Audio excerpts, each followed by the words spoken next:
Au nom du Père et du Fils et du Saint-Esprit. Amen. Béni soit notre Seigneur Jésus-Christ.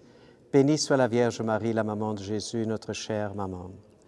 Aujourd'hui, dans l'Évangile, nous entendons ces paroles qui sont bien connues par beaucoup de gens, même aussi par ceux qui ne connaissent pas les Écritures saintes. La parole que Jésus cite est celle-ci: aucun prophète ne trouve un accueil favorable dans son pays. Et combien de parents peuvent dire cela par rapport à leurs enfants, les enfants par rapport à leurs parents, ou par rapport à leurs frères et sœurs, ou par rapport à leurs amis, etc. Et combien de prêtres, à leur tour, pourraient confirmer cette parole, et ils en font cette expérience qui s'avère être douloureuse. Alors Jésus, il fait la même expérience chez lui à la maison. Après qu'il a été bien reçu dans son village natal, après l'étonnement des gens, quand il parlait, quand il expliquait les Écritures, maintenant, ils ne veulent plus l'accepter. Et ils sont pleins de colère contre lui. Et Jésus cite cette parole. Et les gens, ils ne veulent pas accueillir la vérité. Ils ne veulent pas accueillir la vérité qui vient en Jésus-Christ, puisque lui-même, il est la vérité. Alors, quelle sera la réaction des gens? Nous lisons dans l'Évangile: à ces mots dans la synagogue, tous devinrent furieux.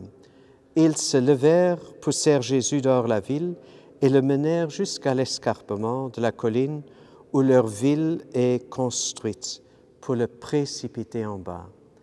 Quel tragique! On veut précipiter Jésus, on veut déjà le tuer. On ne veut pas l'accueillir, on ne veut pas accueillir Dieu. Alors en fait, les gens elles-mêmes, ils se précipitent dans le mensonge, dans ce gouffre du mensonge. Et plus tragique encore, Jésus leur tourne leur dos, il avance, il continue son chemin. Mais lui, passant au milieu d'eux, allait son chemin. Et Jésus a mis en garde ses disciples en leur disant: si on ne vous accueille pas et cette paix que vous donnez à une maison, secouez la poussière de vos sandales et continuez votre chemin. Demandons au Seigneur cette grâce. Si nous ne sommes pas accueillis dans notre patrie, que nous puissions, en toute humilité, mais aussi en toute clarté, continuer à marcher, à faire notre chemin dans la vérité de Dieu, et que nous soyons toujours accompagnés et éclairés par l'Esprit Saint, et que nous ne tombions pas dans l'amertume. Au nom du Père et du Fils et du Saint-Esprit. À nous tous, une bonne et une sainte journée.